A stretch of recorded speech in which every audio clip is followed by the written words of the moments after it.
Hello, Diana here. Welcome to my channel. And today, uh, I'm gonna share not the most popular topic, uh, death. Let's talk about death. Let's talk about death, baby. Um, So it's not very popular because it sounds actually, even with my friends and some family members, when we talk about death, many of them feel like, no, no, no, let's not talk about this. Like, it's something sinister. Um, and for me, it's like, because death is probably the biggest fear we have to lose the death of his physical body. Um, but it's not actually really sinister. It's rather awakening to be more intimate with our own death. The writer and poet Francois Cheng says it very beautifully. He has a small book called If My Memory Serves Me Well. I have it somewhere, but can't find it right now. The title of the book is Five Meditation on Death. And then in smaller as kind of undertitle, it says, in other words, on life. And that's really is for me like uh, facing or contemplating on my own death, on the death, the end of this life in this human form, has helped me tremendously actually to live a more fulfilling life.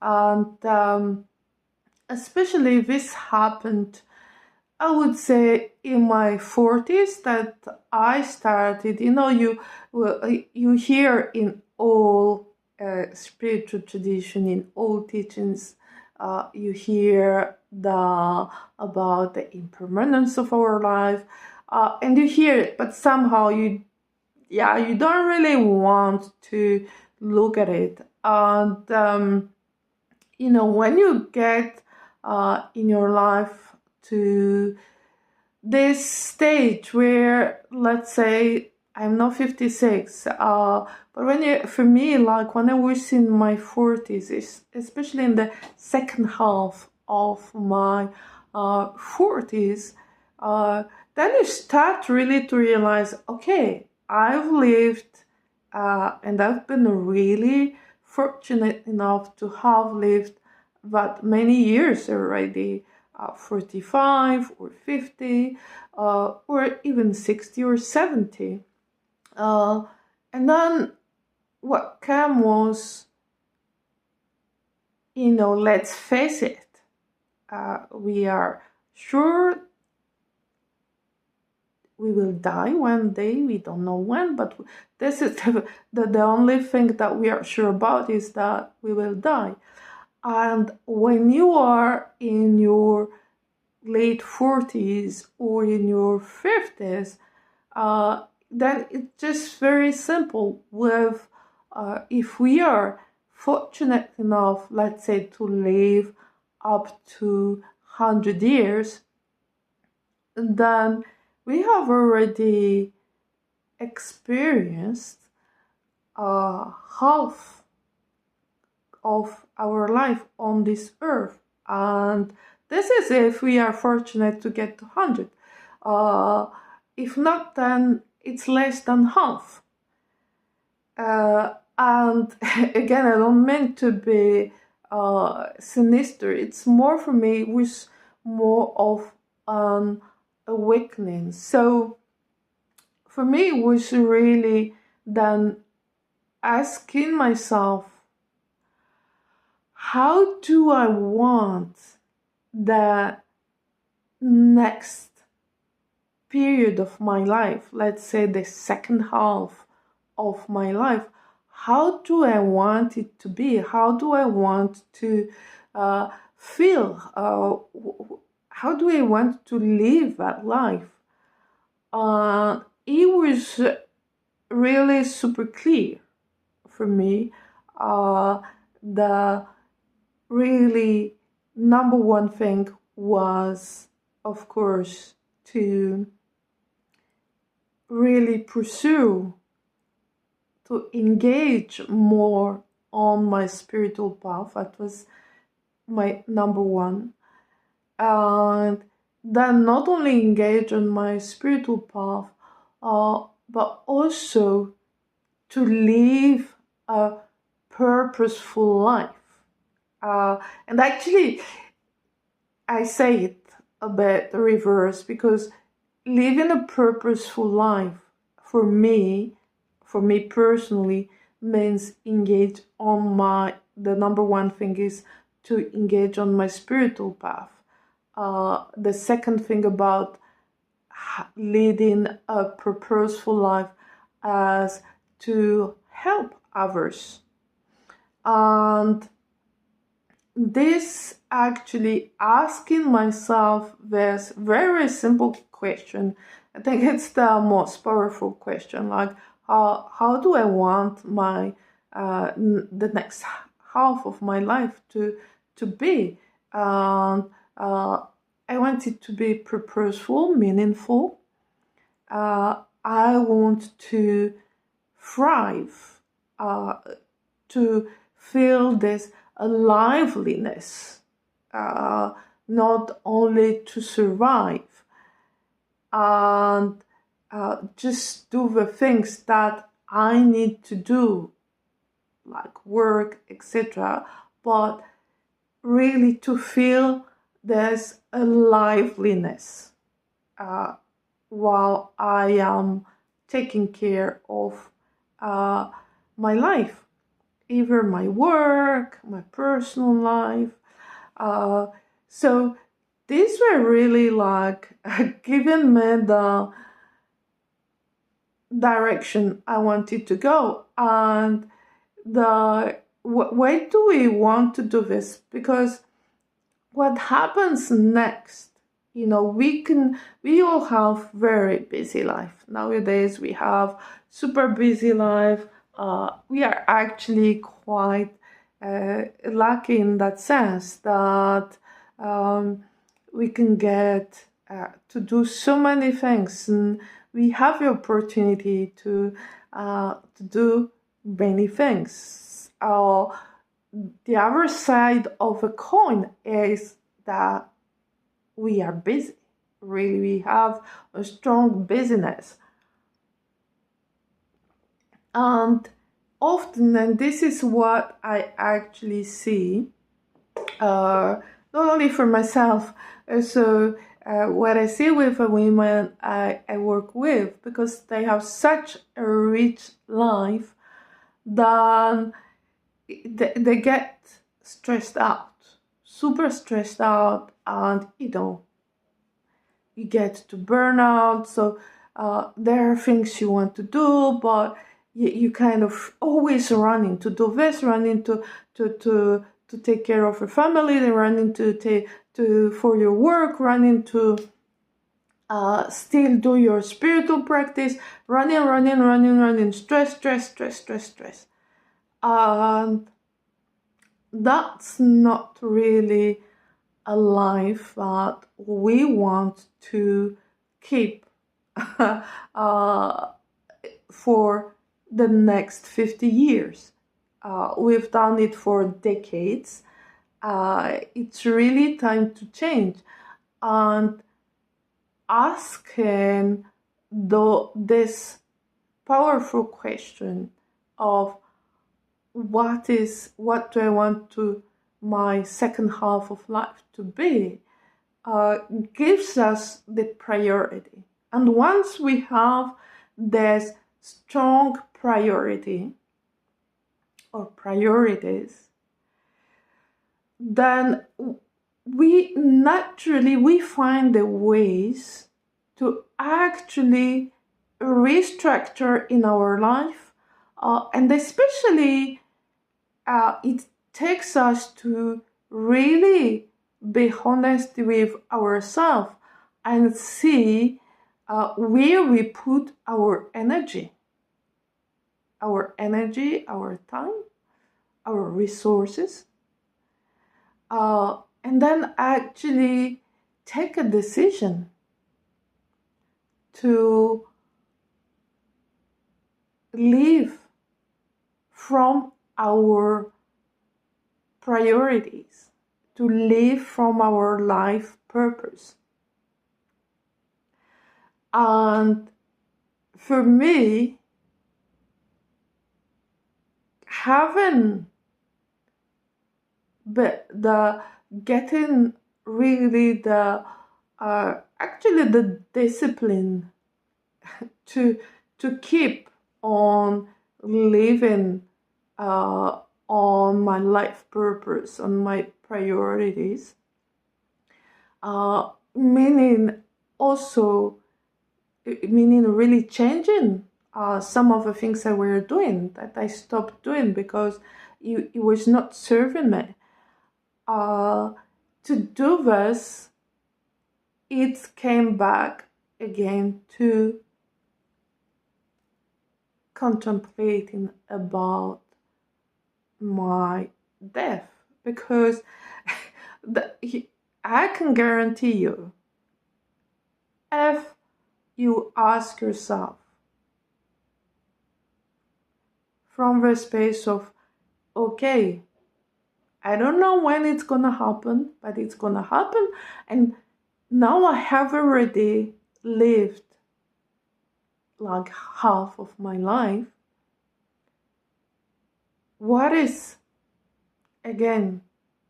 I want to do for the next half? If you really honestly ask yourself this question, you will not negotiate. You will not negotiate with yourself.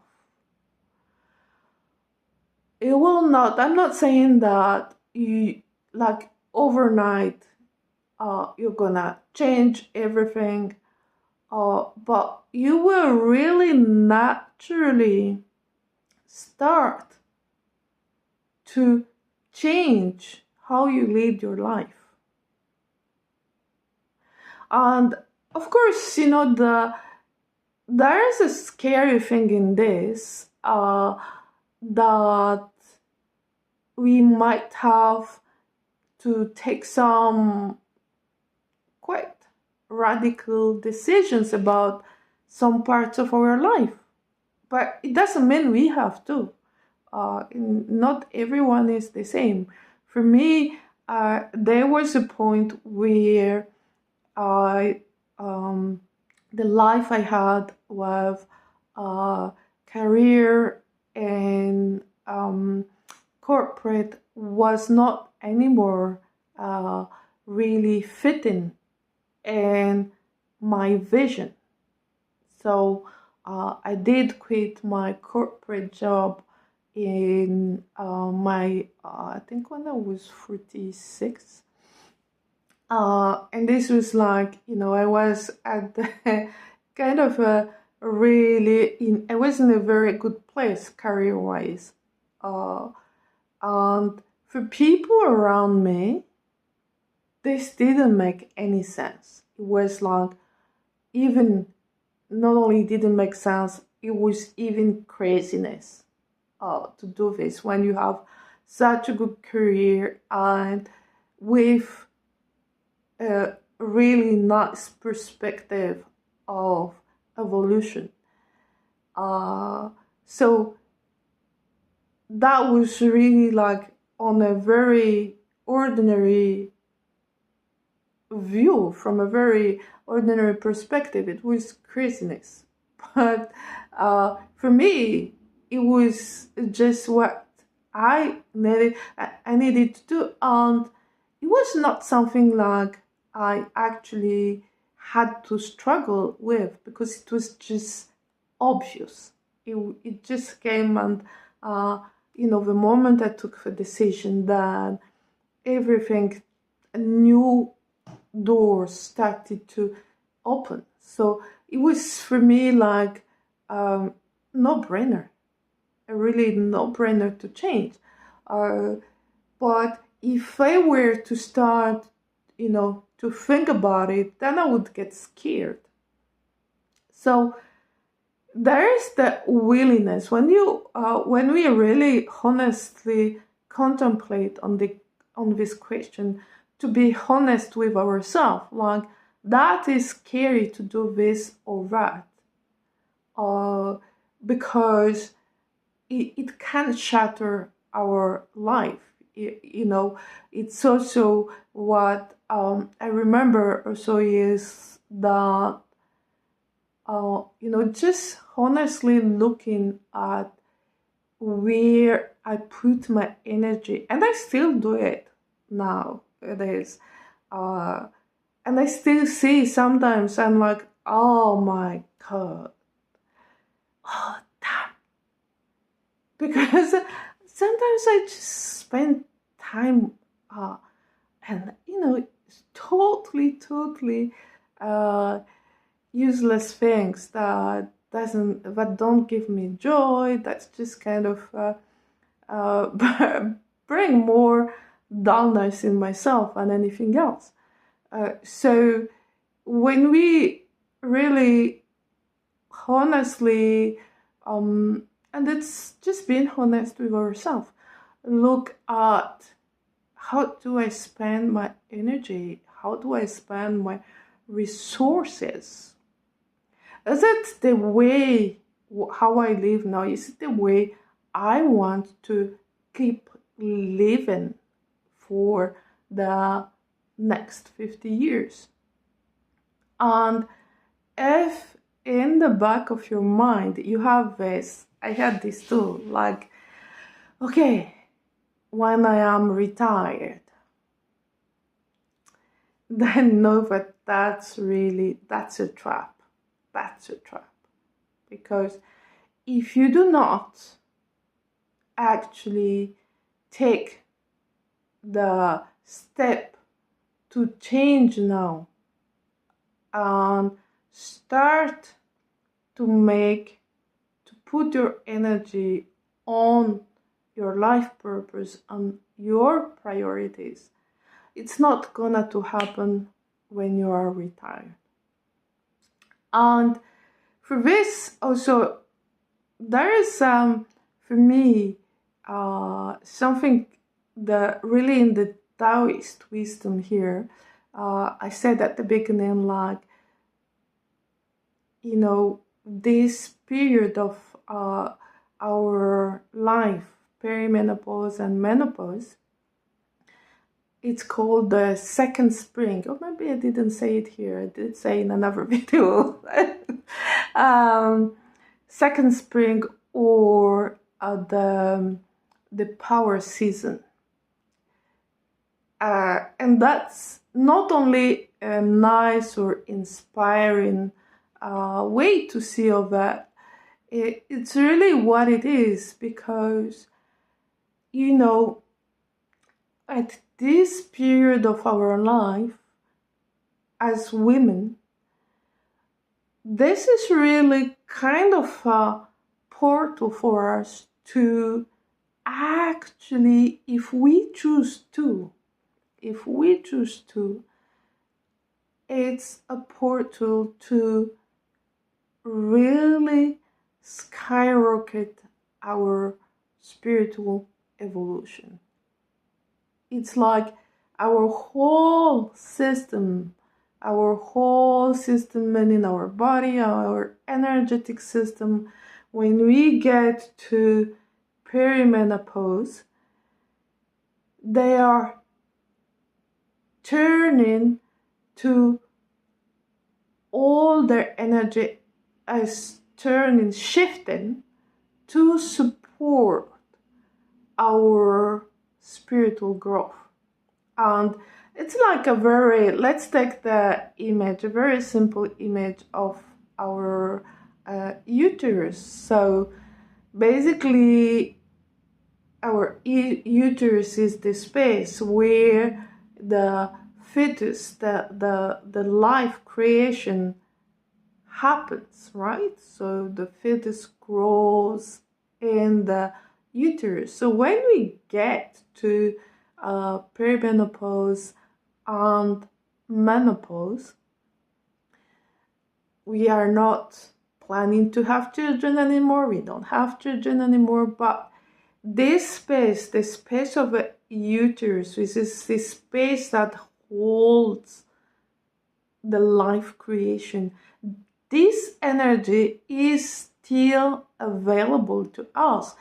And you could really see it that from this time of our life, perimenopause and menopause, the energy of our uterus literally, if we choose to, is gonna hold our spiritual fetus, if you want, and its energy is gonna support the growth of our spiritual being. Isn't that beautiful? And this is such an amazing opportunity for us. And that's why I really am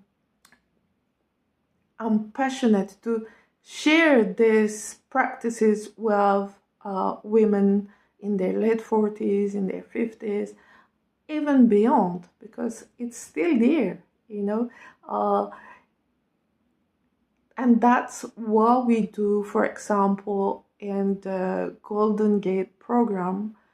We really work together to get to use the energy of our uterus to support our growth, our spiritual growth, our personal growth, to support our life in general, to be healthy physically, emotionally, mentally, to have also the energy and the resources to accomplish the project, the things that are close to our heart.